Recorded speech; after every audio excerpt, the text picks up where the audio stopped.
into reality. So, and the value of realized selflessness is really the antidote of the suffering. A lot of troubles based on the self. Everything troubles for us is based on the self.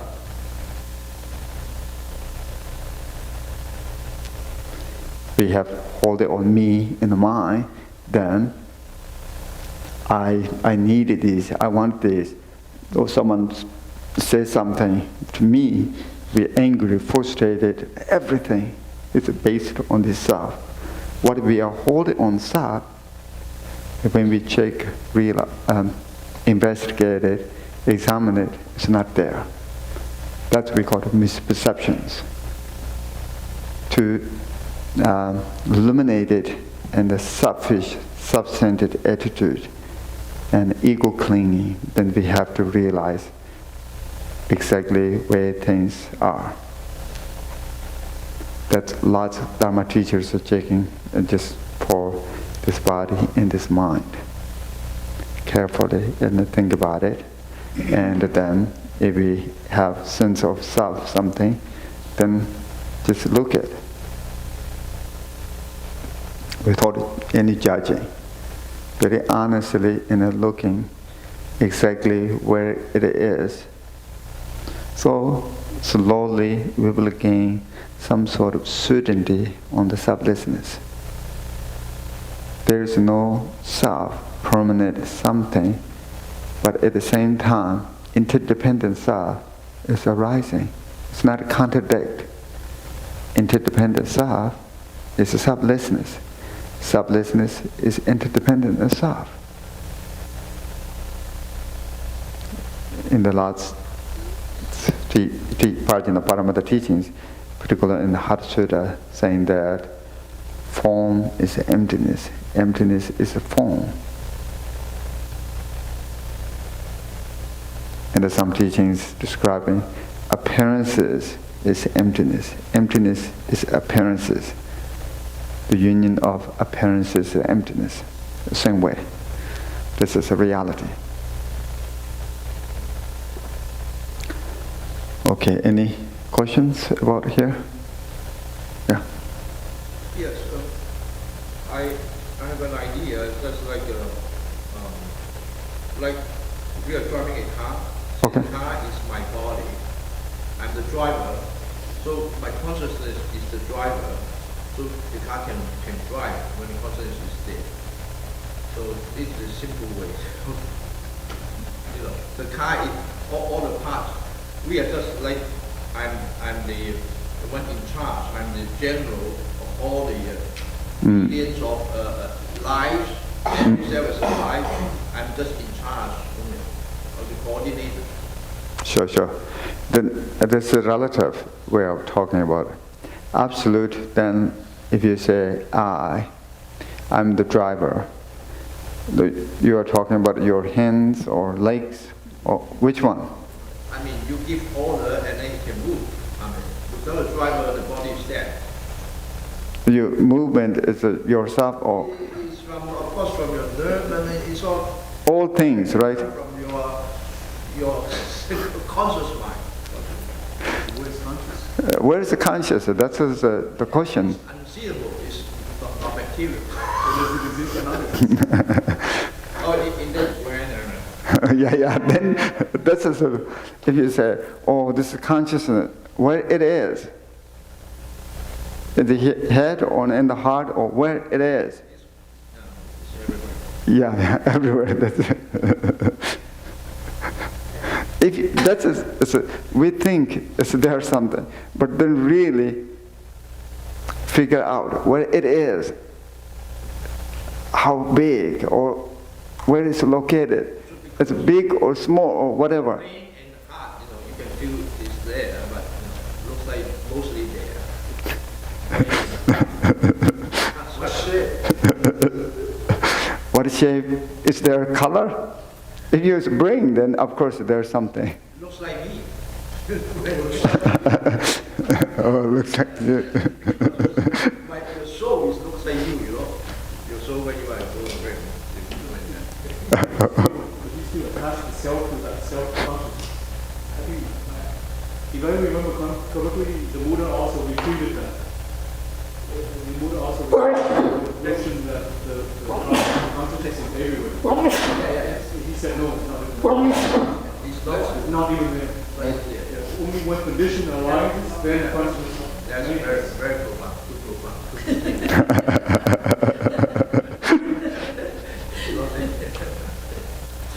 I just found that very interesting that you put that page 156, last paragraph. Fun.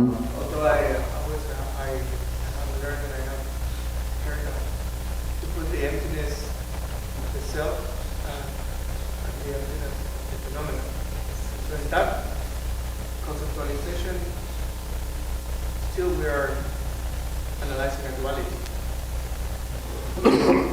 So how we can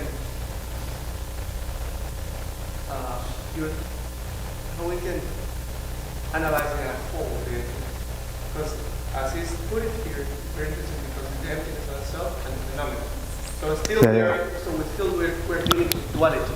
That's right. So how we can analyze the unity would be okay? The word Yeah, unity is fine. Dissolve. No. It's of the whole. Okay. Sure. And that's why I'm using here lots in the Buddhism text using these terms, emptiness of self, emptiness of others, and it's not the difference between emptiness, so aspect of emptiness. It's just different way of looking at the object of the emptiness, what we're describing. Yeah, object. And then, but still, fundamental nature of reality is transcend of exist, non-exist, and subject and object. But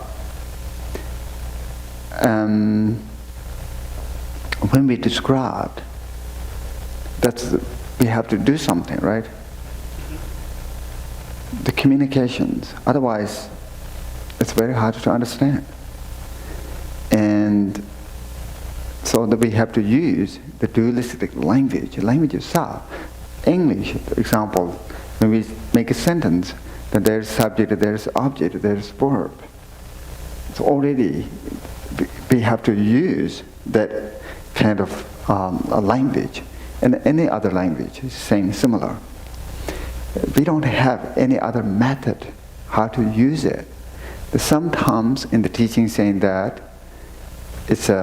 we can't explain what it is. I think many of you heard the last time I explained this part of reality, saying that fundamental nature of reality is we can't explain. Fundamental nature of reality, we can't think about it, what it is. If we think something, then we are out of the reality. So now, we are the dualistic mind involved. You see, the subject and the object, the dualistic mind.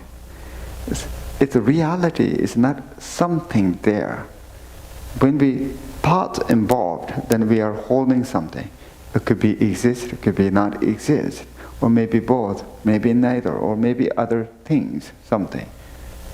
Our thought cannot go further than that. The reality is beyond this realm.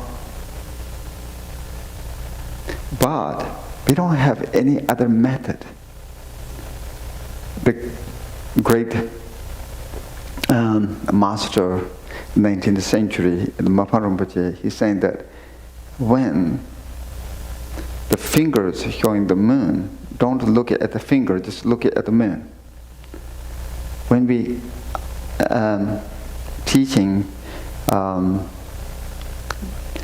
fundamental nature of reality, and then we have to just look at that reality.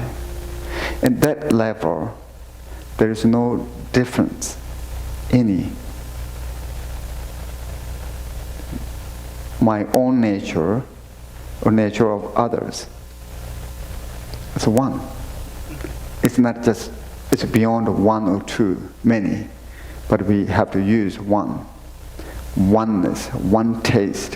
One who know it, it's just exactly same experience. That had experience in the past, great masters, and they teach to their student. If they see it, they're exactly same experience. And then if we realize the same conclusions. And that is a wisdom transmission. It's a very important in the Dharma concept. The most important thing, if we want to know something, then we have to know that. That is a Dharma realization. And that is antidote of all troubles. All troubles. Sometimes we use the one remedy, medicine for all disease. That means that this is just example. One antidote eliminated all suffering. And also, that is some sort of enlightenment too. If that's become stronger, then it's enlightenment. And so there is no concept involved. It transcends of the concept.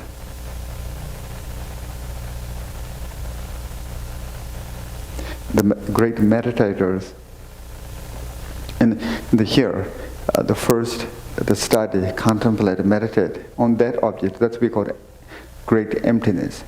First, we have to study that the subject. Then we will get ideas of this emptiness, right? Great emptiness. Then we have to, our mind become familiar with it and have to meditate. First, we have just ideas. We don't have actual experience.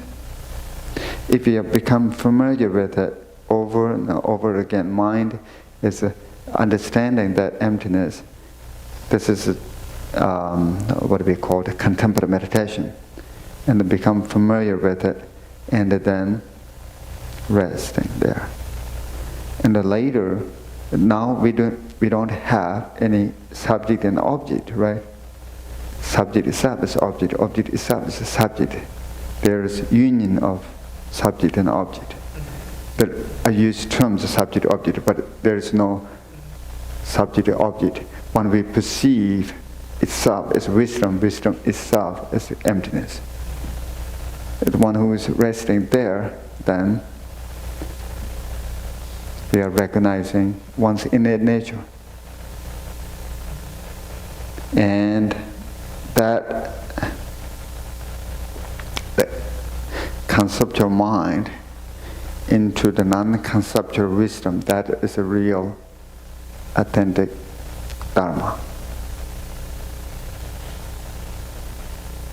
Yeah, that's where you have to realize being with it.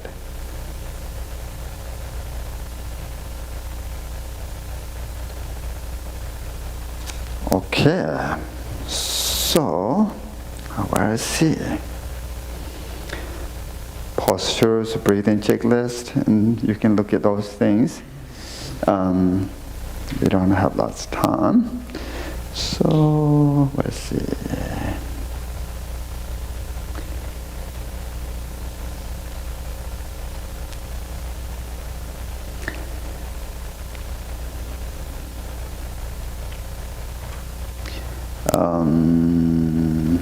Do you have any questions about here?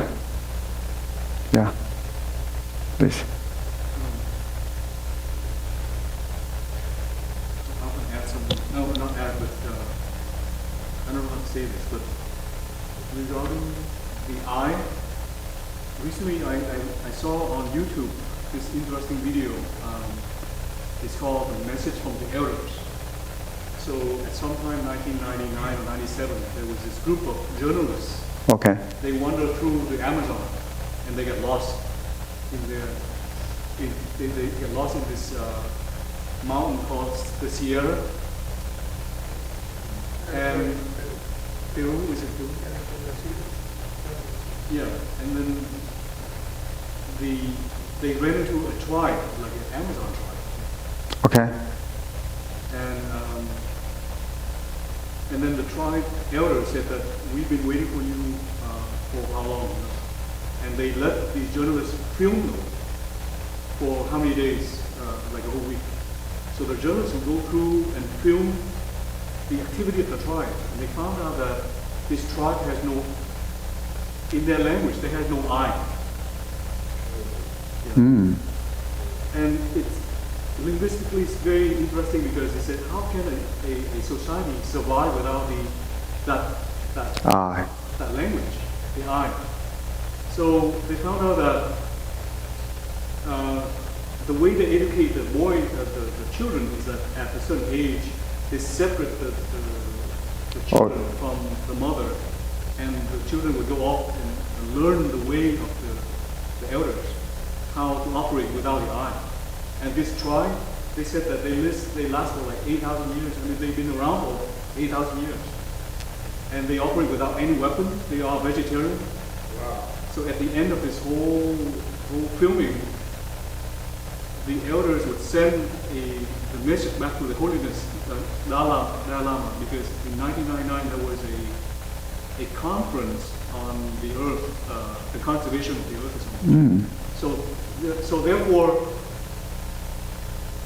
that video is called a message from the elders, like that. But it gets the people to think that how can we approach this non-self reality? It's very difficult because of the language. Yeah, that's true. Yeah. If you don't have language, then the sense of the concept it's very hard. But yeah, so that means what that means is long time ago, human. We did not have this eye. Yeah. That's right. Yeah. Exactly. Here in Abhidharmas, some teachings saying that first, that's how human started. First, the just very subtle conscious, right? Subtle conscious form this round. Subtle conscious, then this become form. The form is not a corporeal body, but a conscious with form, the light form. Then later, that developed the human, but in the saying that it's slowly, gradually, the human, but there is no grasping. There is no grasping, there is no rules. And everything, this is just story. And everything belongs together. If they want something, it appears. And there is no male and female either first. It's their genders. And later this all developed slowly. And then people hold it on the grasping, someone's grasp at things, and like food, saving in the like tomorrow. Then others did the same thing. In that way, then started this selfish. And then they're fighting a little bit. That they elected the first king, we call the Mangkur Jarpol. Majority people, we don't say the vote, but respect the other ones made the rulers, and that is the first king. This is some stories. Maybe I think similar. There's maybe not selfish like now.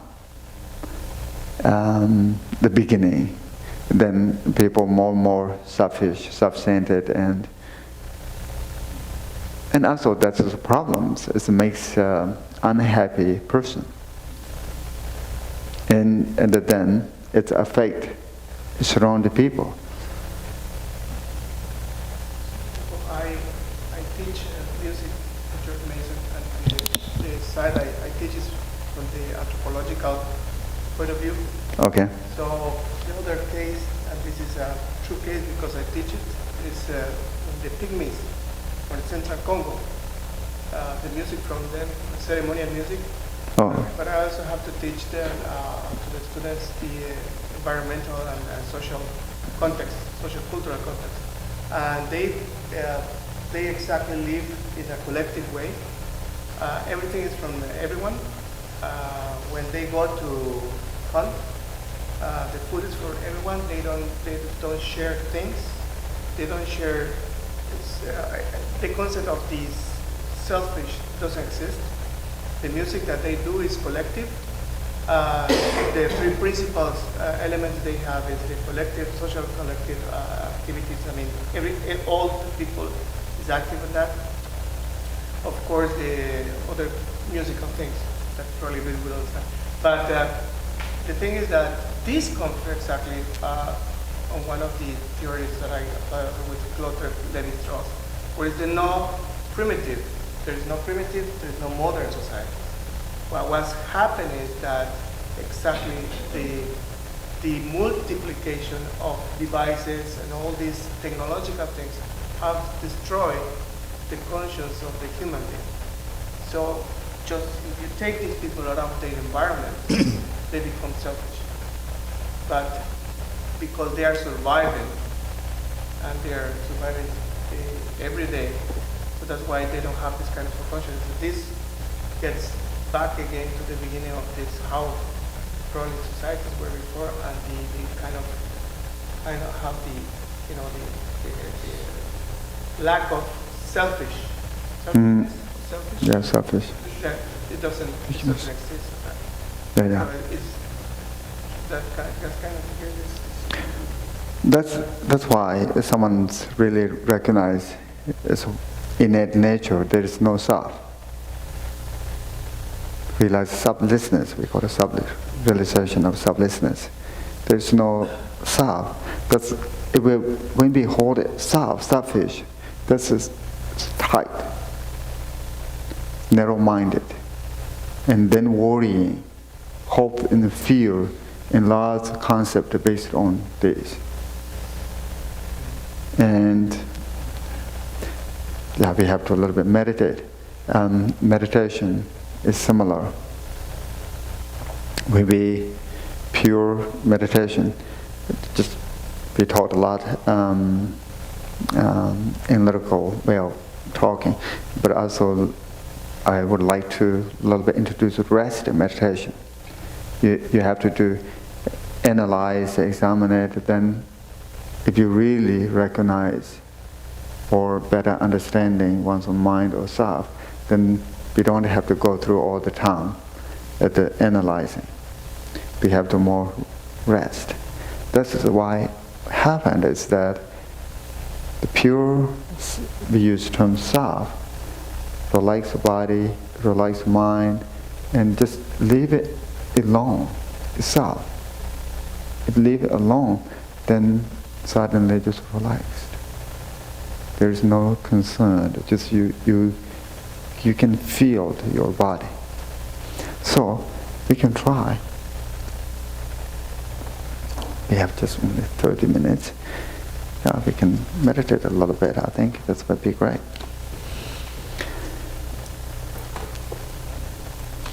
Yeah, meditation. Okay.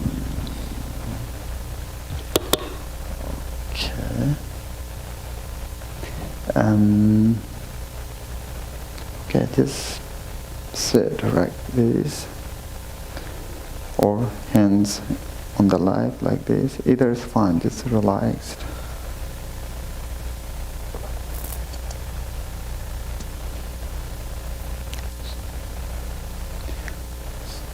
Hands just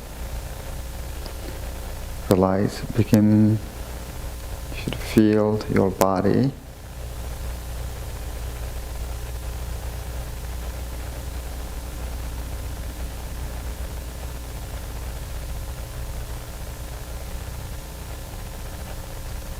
Just feel your body. Drop it, your shoulders. Slightly open your chest.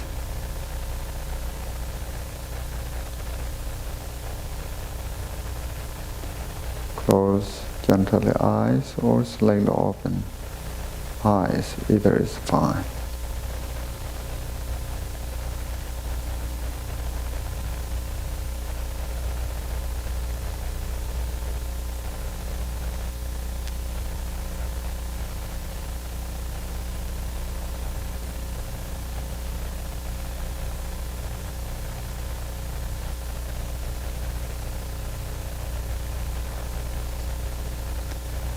Now, if you feel like posture, body posture is correct, then deep breathe in,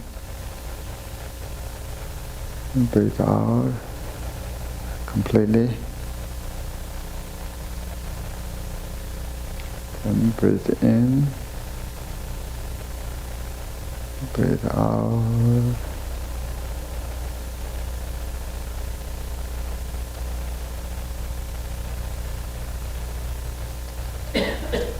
Breathe in, breathe out.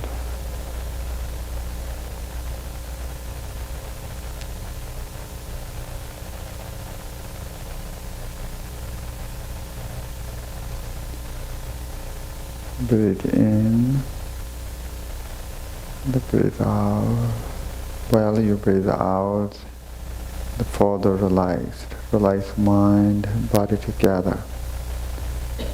Do not hold any tension in the body. Just the body itself. Leave it alone.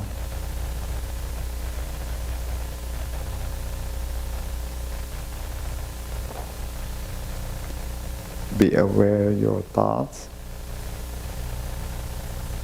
Just be aware of your thoughts or your mind.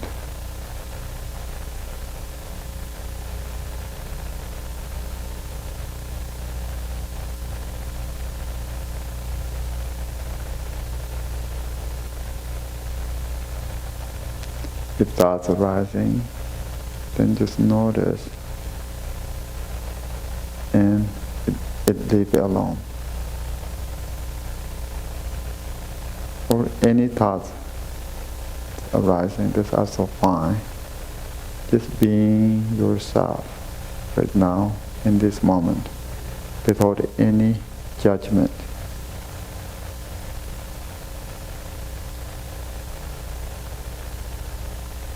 Do like this a little while. Continuing, deep breathe in, and completely breathe out.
Okay.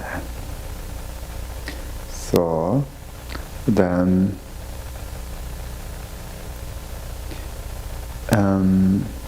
yeah, I think meditation is simple. The key for the meditation is that we have to meditate every day. Take a little bit of time, just relaxed, and be gentle, your body and your mind, not too tight, not too loose when you sit. Don't push hard for the body, and the body need just straight, upright posture. Make your shoulders a little bit, drop shoulders, chest, slightly open the chest, and just relax, totally relaxed. You have to train to that. Then later you don't have to think about it. It's just when you sit, it's automatically. So you can sit proper meditation posture. Mind is not a body, body is not a mind. As long as we are alive, and this body is content in our mind. And body postures is affect, and the mind affect emotions. It's some emotions arising, ceasing relate to the body. And so body posture is important. Body is this mind. Of course, mind works with body, and the body has lots of channels. The subtle way of describing the meditation, and then channels, and we have wind. The wind is carrying our thoughts and mind process, working with our mind. If you do proper body posture, then it's strengthening straight channels. When we have straight channels, then wind goes out and in smoothly without any problems. So that means that easily mind rest. And those meditation instructions, if you learn this, then be able to apply. Mind, if we leave it alone, then it's resting itself. The important is that we have to be aware of mind. Otherwise, sometimes kind of sleepy, sometimes we have patterns of wandering mind, or thinking about something, then wandering again, right? And for example, if you realize emptiness, then sitting within this emptiness state for a while, sometimes you are out of this because wandering mind, then have to bring back and sit continuing. Bring back and sit continuing. Or if you're just relaxing, it's the same thing. Sometimes the mind wandering. Then be aware of this awareness, mindfulness awareness, and bring back and just relax. If you want to open the eyes, that's also fine.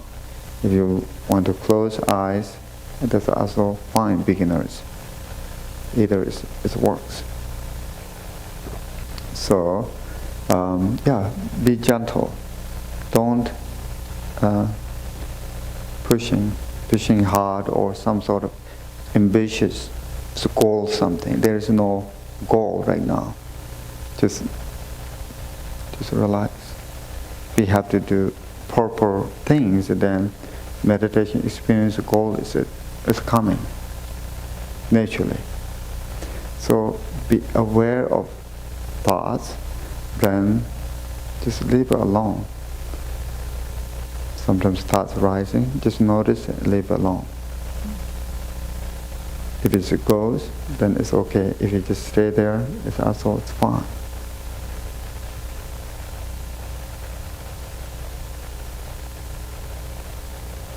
In many teachings using analysis, it's muddy water of a glass. If you want to purify the muddy water of a glass, then you have to put a stable place. You just leave it alone. The mud goes down and the water itself is purifying.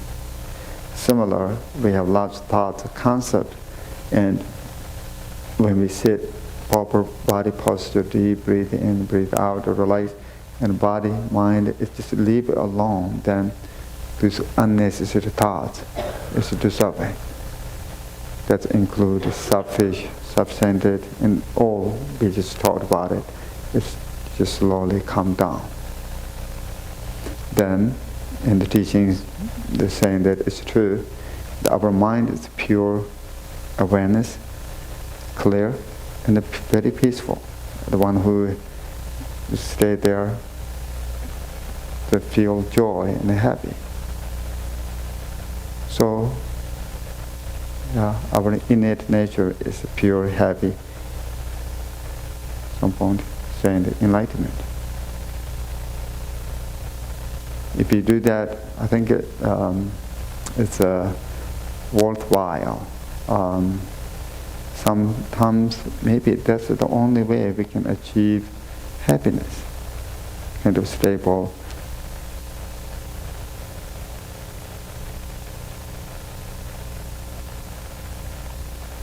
Does it make sense? Yeah, it does. It does. If you do it, then it's a benefit in the body, and benefit yourself. It's experience it.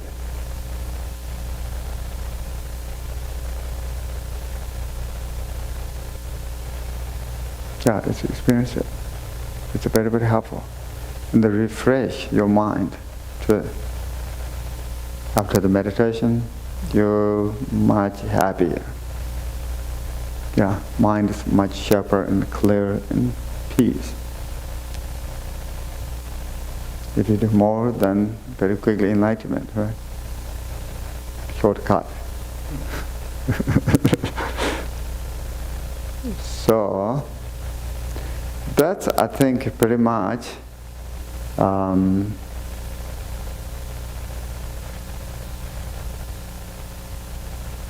mind needs meditation. Every day. You have to meditate every day. It's like I always mentioned, I think it's very important. Some basic phenomena, how it works, we have to know this body and mind and self.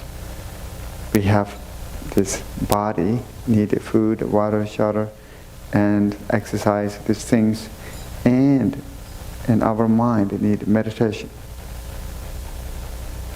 If you do that, meditation and basic things, you will be much happier. And become very comfortable being yourself. Even if you don't have high realization, but you are very comfortable yourself. Just relaxed and comfortable. If that's happened, I think life is a starting happy life. And yourself is the best friend of yourself. It's not against the enemy. No. Now you connected, you feel it.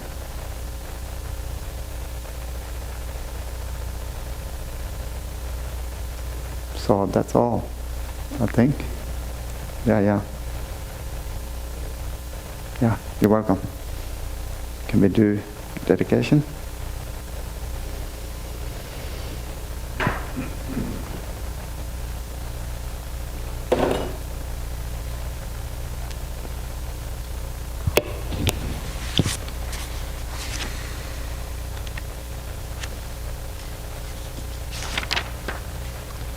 We start dedication on page 23.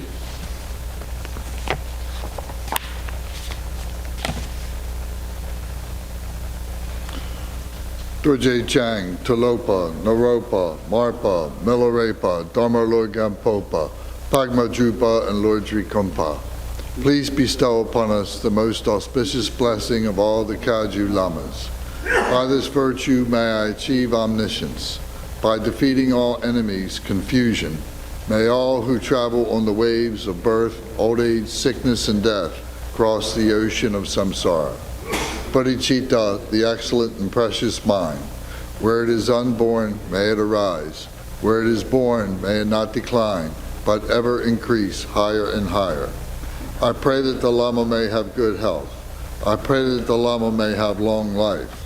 I pray that your Dharma activities spread far and wide. I pray that I may not be separated from you.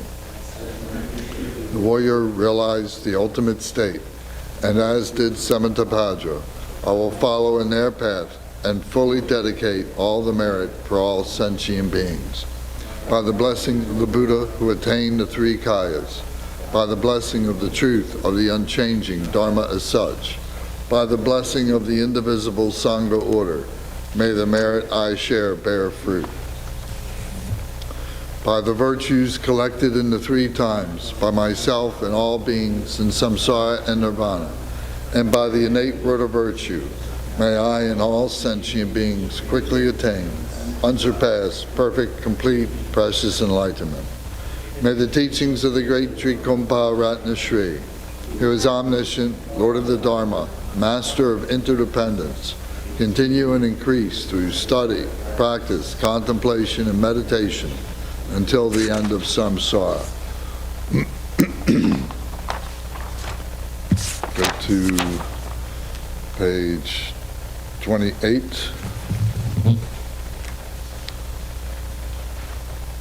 For this realm, encircled by snow-covered mountains, you are the source of every benefit and bliss, without exception.